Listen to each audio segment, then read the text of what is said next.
तक पढ़ोगे तो वहां तक मैं तुम्हारी व्यवस्था करूंगा, तुमको चिंता की जरूरत नहीं।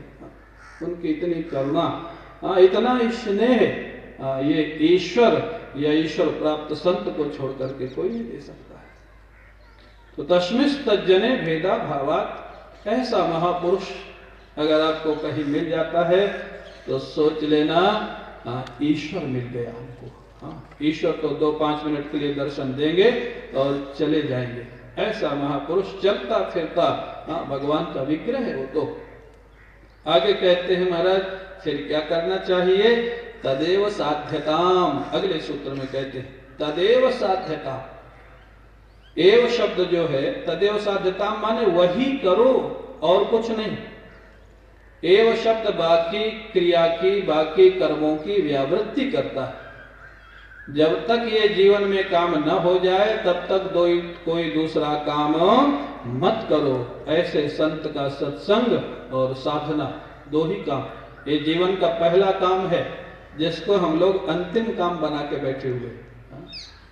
ये जीवन का पहला काम। तदेव साध्यता, एव शब्द बाकी कर्म की व्यावृत्ति करता है, बाकी कर्म नहीं करना। ऐसे महापुरुष का संग जिससे कि भक्ति की प्राप्ति हो और भक्ति की प्राप्ति के बाद भगवान की अनुभूति हो। महाराज जी कहते थे एक बार ठाकुर जी से हाथ मिला लो, उसके बाद जीवन बचे तो जो मौज हो सो करो। लेकिन एक बार ठाकुर जी से हाथ तो मिला लो, इसलिए जन्म मिला है। यह जन्म केवल खाने, कमाने, परिवार बढ़ाने और मर जाने के लिए तो नहीं मिला है ना। इतना काम तो पशु पक्षी भी स्वाभाविक कर ही रहे, स्वाभाविक कर रहे। उनको भी रहने की व्यवस्था है, उनको भी भोजन की व्यवस्था है, उनका भी परिवार होता है, उनकी भी जन्म मृत्यु होती है। और कई जगह तो कई लोगों से, मनुष्य से ज्यादा अच्छी व्यवस्था पशुओं की कई जगह मैंने देखी है कि नहीं? क्या अनुभव है आप लोगों का? बड़े बड़े घरों में, माफ करिएगा, जो कुत्ते रखते हैं लोग, माताएं शायद बच्चों को गोद में लेके नहीं चलती होंगी, लेकिन उन कुत्तों को गोद में लेके चलती है। घुमाने के लिए नौकर होता है, कुत्ते की देख रेख के लिए डॉक्टर होता है, वो गाड़ी में चलता है, मर्सिडीज गाड़ी में चलता है। मैंने बंबई में देखा, मर्सिडीज गाड़ी में एक सीट पे मैडम बैठी थी, एक सीट पे कुत्ता बैठा था, ड्राइवर और नौकर आगे बैठा था, हैंगिंग गार्डन घूमने जा रहे थे। मेरे को लगा कि या तो ये मैडम या इनके पति कोई बड़ा व्यापार या सर्विस करती होंगी जरूर, लेकिन इस कुत्ते ने क्या किया भाई? जो सुख सुविधा इनको मिली है वही तो इसको मिली हुई। अगर उनके पास नौकर है तो इसके पास भी नौकर, उनके पास गाड़ी है तो इसके पास भी गाड़ी है, उसको एसी कमरा है तो इसको भी एसी कमरा है, उसको डॉक्टर देखता है तो इसको भी डॉक्टर देखता है। तो बुरा मत मानिएगा, अगर वो फैक्ट्री चला के इतनी सुख सुविधा अर्न कर लिए और कुत्ता बिना फैक्ट्री चलाए अर्न कर लिया तो ज्यादा फायदे में कौन है? ज्यादा फायदे में कौन है? तो कहने का अर्थ क्या है? इतना ही तो जीवन का लक्ष्य नहीं है ना। जीवन का लक्ष्य कुछ और है। जो सुख शांति के लिए ये सारा प्राणी मात्र भटक रहा है, केवल मनुष्य नहीं, प्राणी मात्र। वो सुख, उसका नाम आप ईश्वर कह लें या उसका नाम आप आत्मा कह लें, ब्रह्म कह लें, नाम कुछ भी कह लें, सुख स्वरूप तो वही है, रस स्वरूप तो वही है। आज हमारी संस्कृति, शिक्षा से प्रायः हमारे धार्मिक संस्कृति को धीरे धीरे उसको अलग कर दिया गया, क्योंकि अब शिक्षा का उद्देश्य हो गया है पैसा कमाना, और सारे झगड़े जो है पैसे के लिए हो रहे हैं। हमारी शिक्षा कहती है, जो सनातन शिक्षा है हमारी जो संस्कृति है, भगवत गीता के पहले कुछ श्लोक होते थे, रामचरितमानस के कुछ पाठ होते थे, एजुकेशन में थे, श्रीमद् भागवत के कुछ अध्याय होते थे, मीरा के पद, सूर के पद, तुलसी के पद, ये सब अपने एजुकेशन में थे। वो धीरे धीरे सांप्रदायिकता के नाम पे हटा दिए गए, और उसी का दुष्परिणाम है आज जो मानसिकता में बैठ गया है कि अधिक से अधिक पैसा होगा तो हम अधिक से अधिक खुश होंगे। उसी का दुष्परिणाम है जो आज आप चैनलों में देख रहे हैं और जो अपने हजारे जी कर रहे हैं। वो जरूरत है इसकी, जरूरत है इसकी। ये दुष्परिणाम उसका है, क्योंकि मानसिकता में बैठ गया है कि जितना पैसा होगा उतने हम खुश होंगे, जो कि गलत मानसिकता है।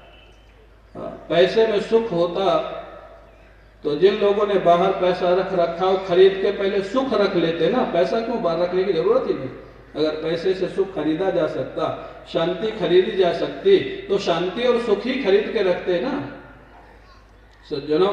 तो जब तक हमारी मानसिकता नहीं बदलेगी, और मानसिकता बचपन से बदलती, बुढ़ापे में नहीं बदलती। हम बच्चों को जो संस्कार देंगे, उनको जो पढ़ाएंगे, त्याग में सुख है। हमारे गुरु जी सुनाते थे, बोले एक महात्मा से उन्होंने कहा, महाराज स्वयं खाने में उतना आनंद नहीं है जितना खिला के खाने में आनंद है। ये शायद आपने सुना होगा महाराज जी के मुख से।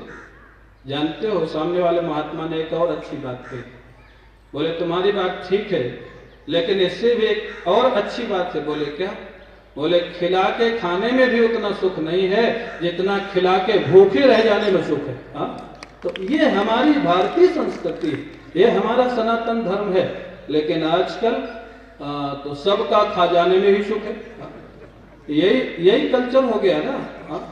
हमारे गुरु जी का एक वाक्य था, अगर शिक्षा संस्कार विहीन है तो बड़े बड़े एजुकेटेड लोग उतना बिना पढ़ा लिखा व्यक्ति करप्शन नहीं कर सकता है जितने एजुकेटेड लोग कर सकते हैं। अगर शिक्षा संस्कार, क्योंकि उनको तरीके मालूम है, उनके पास उतनी नॉलेज है कैसे करना है। तो जब तक संस्कार नहीं होंगे, ये हमारे ग्रंथों का अध्ययन, ये हमारे ग्रंथ जो सिखाते हैं, त्याग में सुख है, सेवा करके सुख है, दूसरों को आगे बढ़ाने में सुख है। और है, आप करके देखें, दूसरे का छीन करके देखें, आपको पैसा मिल सकता है लेकिन अशांति उसके साथ ही आएगी। शांति नहीं मिलेगी। आप अपना छोड़ के देखें या दूसरे के काम में लगा के देखें। वो जो रोटीराम बाबा कहते थे, बोले कि ये बैंक बैलेंस तो कभी फेल हो सकता है, ईश्वर के काम में या गरीबों के काम में जो लगा दोगे, वो तुम्हारा पैसा ईश्वर के बैंक में जमा हो जाएगा, जो कई गुना होकर के मिलेगा, वो कभी फेल नहीं होगा। उस काम में लगाओ ना। वो बैंक बैलेंस रियल है, जो हमेशा के लिए।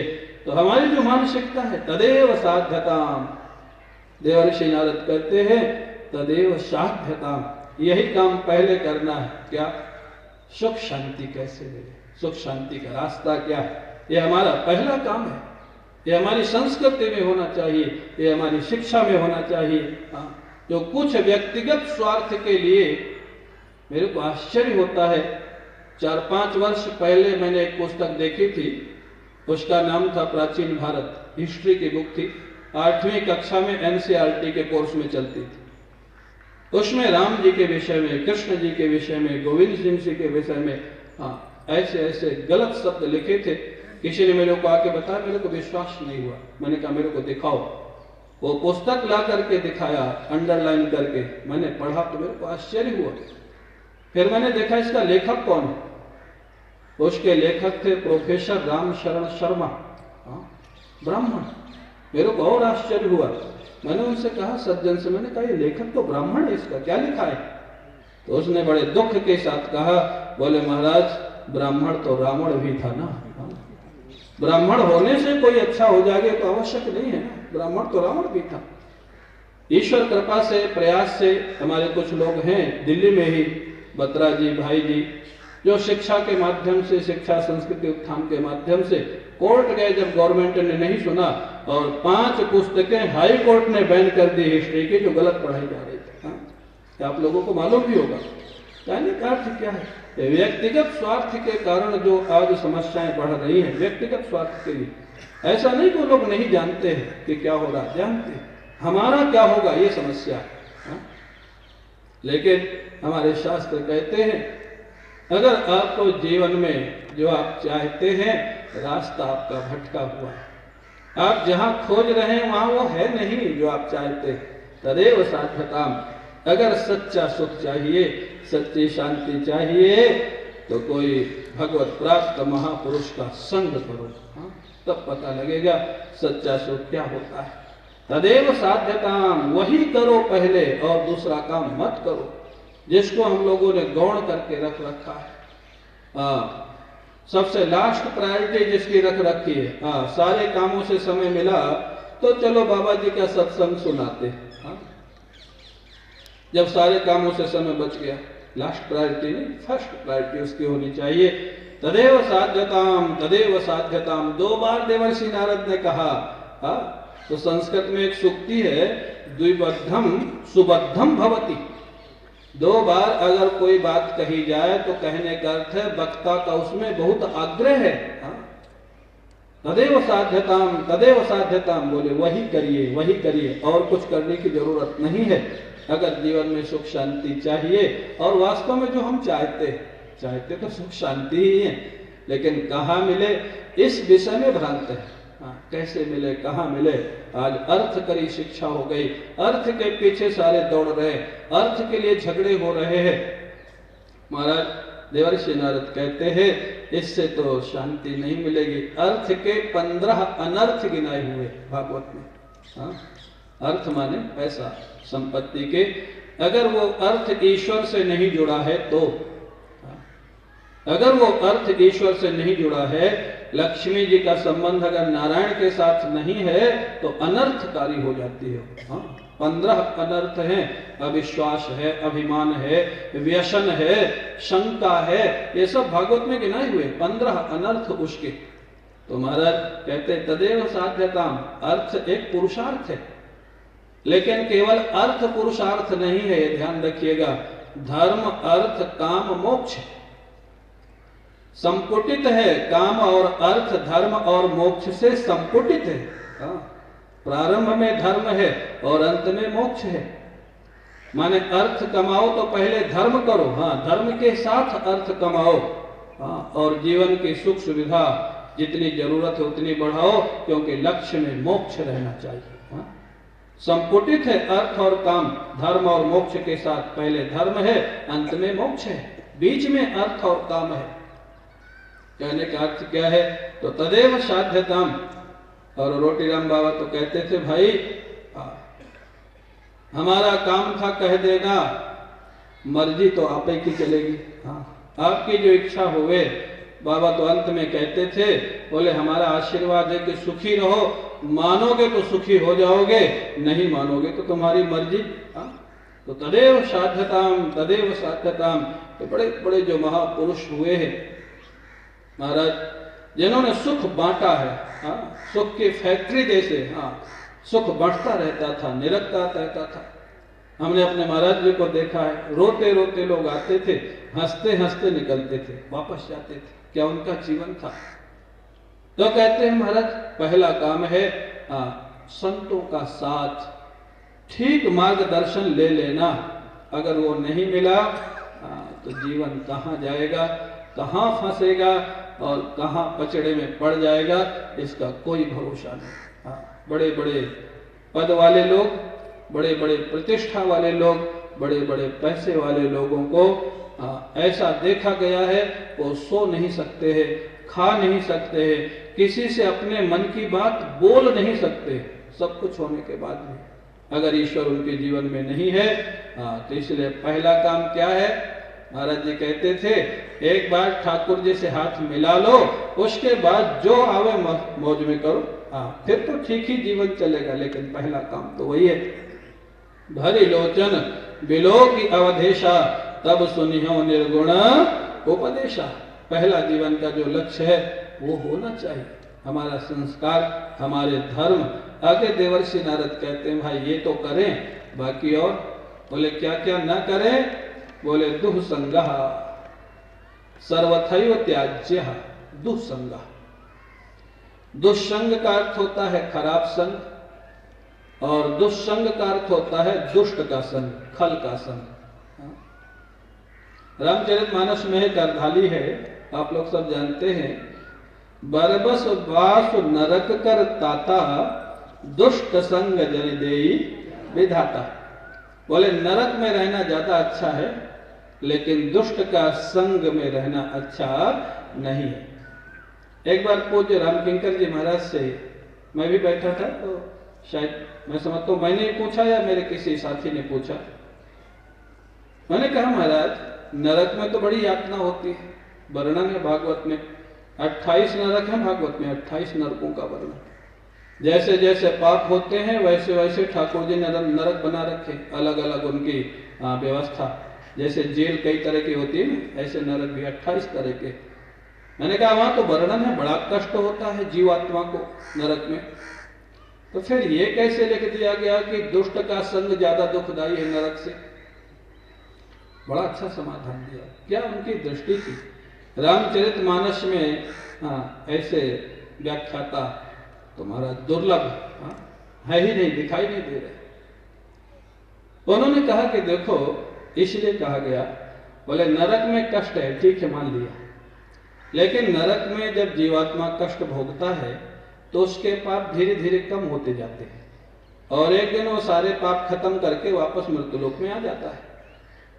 तो कष्ट है ये ठीक है, लेकिन दुष्ट के साथ क्या है? दुष्ट नरक में कष्ट भोगेगा लेकिन पाप कम होते जाएंगे, और दुष्ट के साथ कष्ट भी भोगेगा और पाप भी बढ़ते जाएंगे। तो ज्यादा खतरनाक कौन हुआ? दुष्ट का संग ही हुआ ना। दुष्ट के साथ आप अच्छे से तो रह नहीं सकते। मान लीजिए एग्जाम्पल के लिए आपने किसी डाकू का साथ कर लिया, अब वो चंबल में डाकू की तो आजकल जरूरत है नहीं, चंबल के डाकू। मेरे से एक बार किसी ने कहा कि महाराज आजकल चंबल में डाकू तो प्राय नहीं है। मैंने कहा वहां जरूरत ही नहीं रहने की, दूसरे तरीके से अब काम हो रहा है, आप समझ ही गए होंगे। तो अब चंबल में रहने की जरूरत क्या है? तो अगर मान लीजिए आपने किसी डाकू का साथ कर लिया एग्जाम्पल के लिए, तो अब अगर डाकू का साथ दो तो समस्या, और नहीं साथ दो तो तुम ही को मार डालेगा। ये है दुष्ट का साथ। अगर साथ दो तो पाप बढ़ेगा और नहीं दो तो जान जाएगी। एक बार ग्वारिया बाबा थे वृंदावन में, वो तो महात्मा से कह रहे उनके ऊपर दुष्टों का क्या प्रभाव पड़ेगा। और रात में कहीं अपना भजन में मस्त थे, बैठे हुए थे, और चोर लोग किसी के घर में जा रहे थे। चोर लोगों ने उनसे पूछा, वो सोचे कि पता नहीं कौन व्यक्ति, बता दे, शोर मचा दे। बोले कौन हो तुम? बाबा ने कहा तुम कौन हो? बोले हम तो चोर हैं।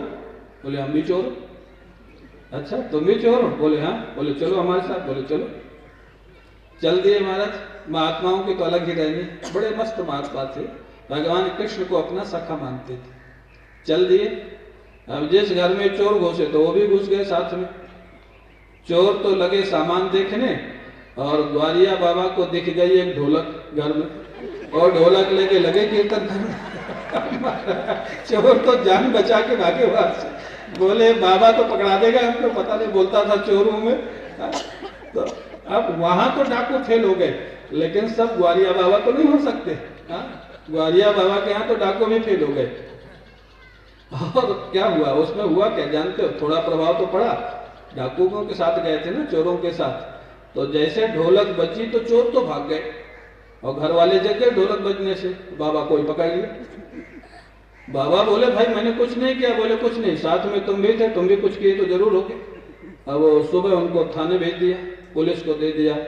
जो पुलिस इंस्पेक्टर था वो पहचानता था इनको, वो बोला कि अरे तुम किसको पकड़ लाए? ये तो ग्वारिया बाबा है, सिद्ध महात्मा, छोड़ो इसको।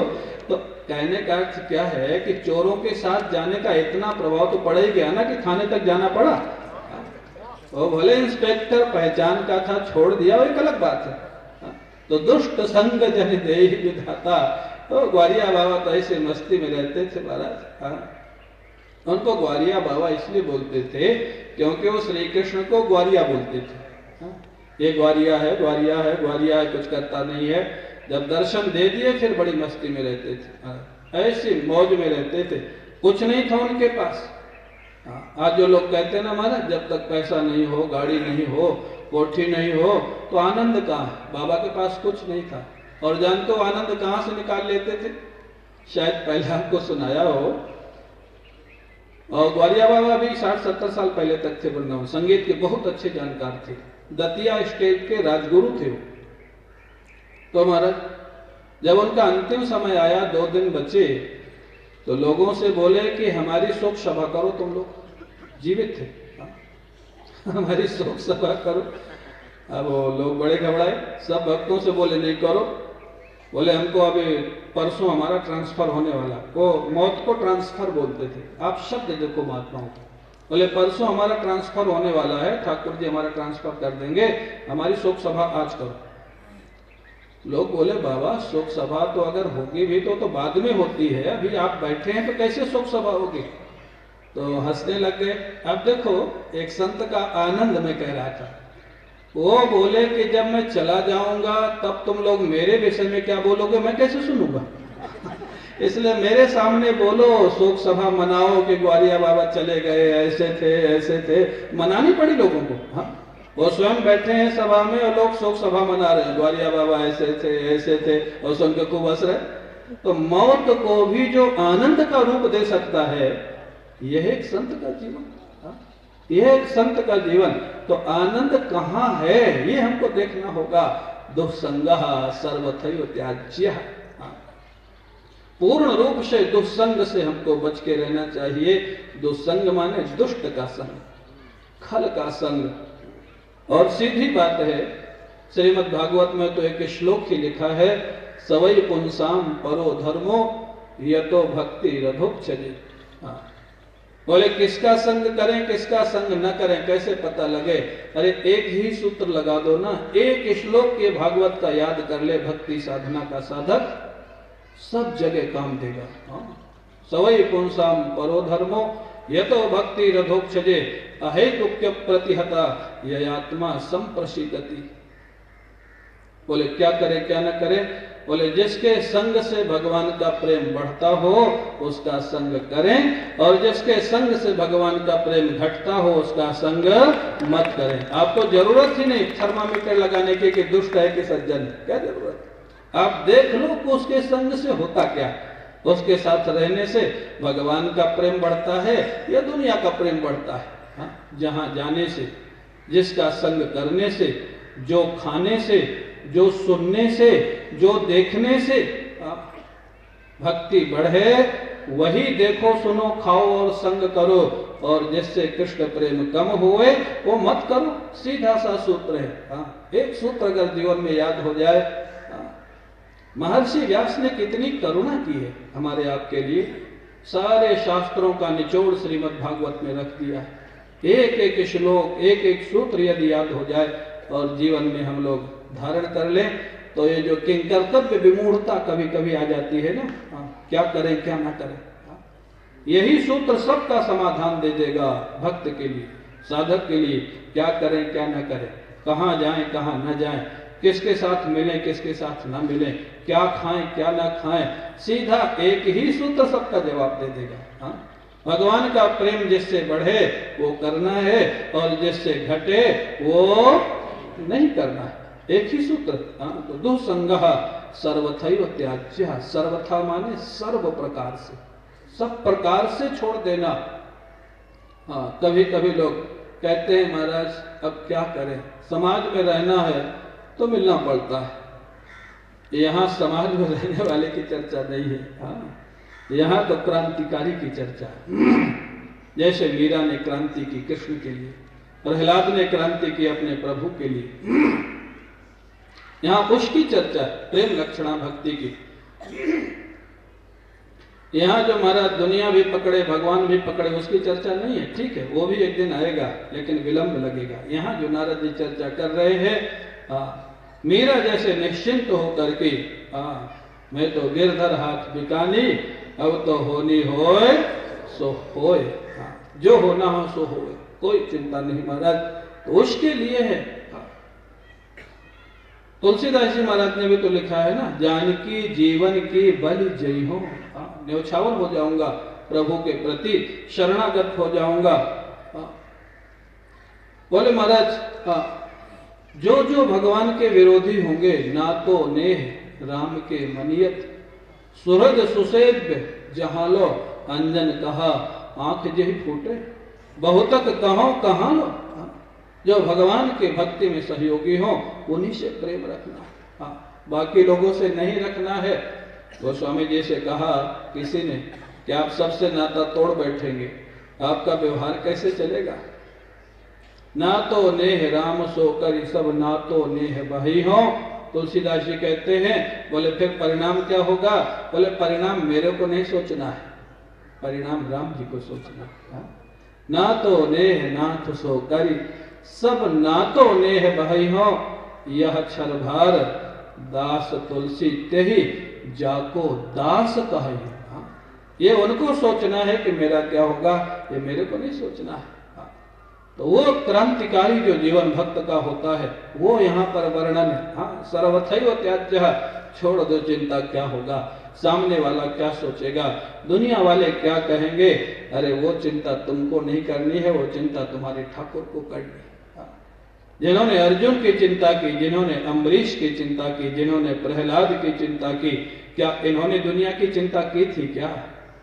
अर्जुन से पूछा गया, नारायणी सेना ले लो या मेरे को ले लो, लेकिन मैं युद्ध नहीं करूंगा, ये शर्त है मेरी, निहत्था रहूंगा, युद्ध नहीं करूंगा। श्री कृष्ण बोले तुम युद्ध करो मत करो, मैं तो आपको ही लूंगा, नारायणी सेना की मेरे को जरूरत नहीं है। ये है क्रांतिकारी कदम। दुर्योधन सोच रहा था बेवकूफ है तो, जब युद्ध ही नहीं करेंगे तो महाभारत में इनको लेके करेगा क्या? नारायणी सेना नहीं मांगा, ये तो बेवकूफी किया। संसारी लोग यही सोचते हैं। जब कोई महात्मा बन जाता है, अब तो शायद कुछ अवस्था बढ़ गई तो लोग नहीं कहते हैं, 10-12 साल पहले की बात है, डॉक्टर रागनी छोड़ने गई थी मेरे को एयरपोर्ट दिल्ली, कलकत्ता में जा रहा था, तो गेट में जो सिक्योरिटी वाला खड़ा था, पुलिस वाला, तो बहुत देर से देख रहा था, बहुत देर से। मैं जब अंदर चला गया तो आपसे पूछा कि इस बालक को किसने भड़का दिया है? ये बेचारा अभी से बाबा बन गया, अभी से इसका भाग्य फूट गया, और उसका मतलब था इसका भाग्य फूट गया। मैं कलकत्ता पहुंचा तो आपने फोन किया, कैसे ऐसे कह रहा था, तो मैंने कहा कि उसको पता नहीं है कि मेरा भाग्य फूट गया या उसका भाग्य फूट गया। हाँ, अब ये तो अपनी अपनी थिंकिंग है। अब वो गेट पे खड़ा हुआ पहरेदारी कर रहा है, 50 साल का हो गया, तो उसने क्या अचीव कर लिया? कहने का अर्थ क्या है? तो दुनिया तो कुछ ना कुछ बोलेगी।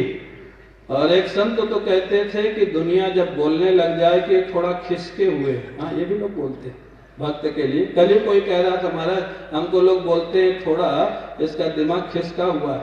मैंने कहा तुमको प्रमाण पत्र मिल गया कि तुम ठाकुर के रास्ते पे चल रहे हो। अगर मीरा को कह रहे थे, लोग कहे मीरा भाई, कहते थे ना कि पागल है, बावरी माने पगला गई, बावरी हो गई है।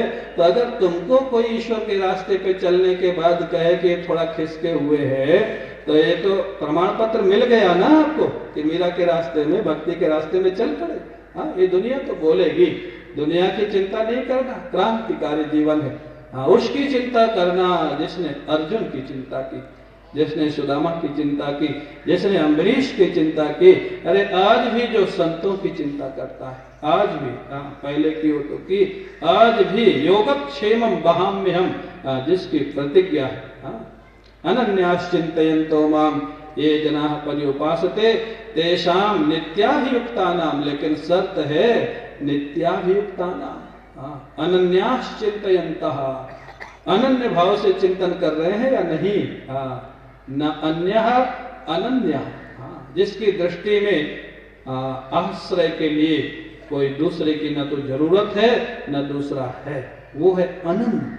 अनन्याश्चिन्तयन्तो माम ये जनाः, ये भक्ताः पर्युपासते, एक एक शब्द परितः उपासते, पर्युपासते वन परितः, सर्वतः, पूर्ण रूपेण ये उपासते, पूर्ण रूप से जो मेरी उपासना करते हैं। क्या? भगवत गीता, वो भी तो महर्षि व्यास की ही रचना है। अनन्याश्चिन्तयन्तो माम ये जनाः पर्युपासते तेषाम नित्याभियुक्तानाम। कभी राम जी का आश्रय ले लिया और राम जी नहीं सुने तो पुलिस इंस्पेक्टर का आश्रय ले लिया, वहां राम जी नहीं काम करते। हमारे महाराज जी सुनाते थे, एक बार एक महात्मा को मारने के लिए कुछ बदमाश लोग दौड़े, तो भगवान भोजन कर रहे थे, भोजन छोड़ के भागे। तो रुक्मिणी जी को लगा क्या ऐसी समस्या आ गई, महल के दरवाजे तक गए और फिर लौट के वापस आ गए। रुक्मिणी जी को और आश्चर्य हुआ, एक तो बीच भोजन से भागे और फिर महल के दरवाजे से लौट के आ गए। बोले प्रभु क्या लीला कर रहे, क्या हुआ? बोले एक मेरे भक्त को कुछ दुष्ट लोग मारने जा रहे थे, मैं दौड़ा उसको बचाने के लिए। बोले फिर महाराज लौट क्यों आए? बोले मैं जब तक दरवाजे तक पहुंचा तब तक देखा वो मेरे भक्त ने भी पत्थर उठा लिया था मारने। मेरे को लगा अभी तो सब निपट ही रहा है, अभी मेरी जरूरत नहीं है जाने की। नित्याभियुक्ता नाम अनन्य, अनन्य माने बाहरी आश्रय जिसका समाप्त हो गया है और अपनी बुद्धि और अपनी शक्ति का आश्रय समाप्त हो गया है, उसका नाम है अनन्य। जैसे गजेंद्र अनन्य हुआ तो भगवान आ गए, द्रौपदी अनन्य हुई तब भगवान आ गए। कितने एग्जाम्पल, कितने उदाहरण है। तो महाराज उसकी चिंता करना। दुनिया तो महाराज कुछ कर भी नहीं सकती है जिसका आश्रय हम लोग मानते हैं। अरे अपना ही पूरा काम नहीं कर सकती तो हमारा क्या करेंगे। जो सबका काम करते हैं वही महाराज वही सबका काम करेंगे। तो दुःसंगः सर्वथैव त्याज्यः, दुस्संग का सर्वथा त्याग करें, ईश्वर का आश्रय ले, उनके भक्तों का आश्रय ले। आज इतना ही, आगे की चर्चा फिर। बोले वृंदावन बिहारी लाल की जय जय श्री राधे।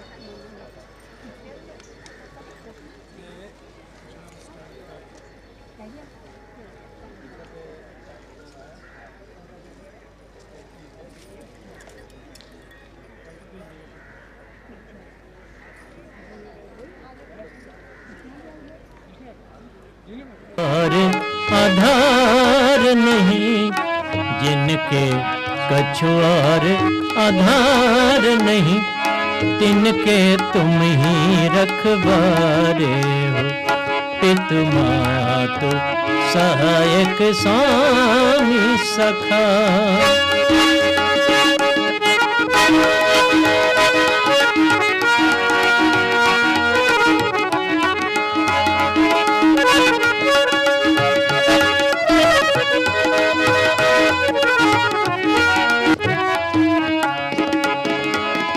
सब भांति सदा सुखदायक हो, दुख दुर्गुण नाशन हारे हो। प्रभु जी प्रभु जी प्रभु जी, सब भांति सदा सुखदायक हो, सुखदाय हो, दुख दुर्गुण नाशन हारे हो। दुख दुर्गुण नाशन हारे हो, प्रतिपाल करो सगरे जग में, प्रतिपाल करो सगरे जग में। अतिशय करुणा उर धारे हो, प्रतिपाल करो सगरे जग में। अतिशय करुणा उर धारे हो, पितु मातु सहायक स्वामी सखा। तुम ही एक नाथ हमारे हो, तुम ही एक नाथ हमारे हो, तुम ही एक नाथ हमारे। गोविंद बोल केशव माधव हरि हरि बोल, केशव माधव हरि हरि बोल। राम राम बोल, राम राम बोल, राम राम बोल, राम राम बोल। श्याम श्याम बोल, श्याम श्याम बोल, हरि हरि बोल, शिव शिव बोल। मुकुंद माधव गोविंद बोल, केशव माधव हरि हरि बोल,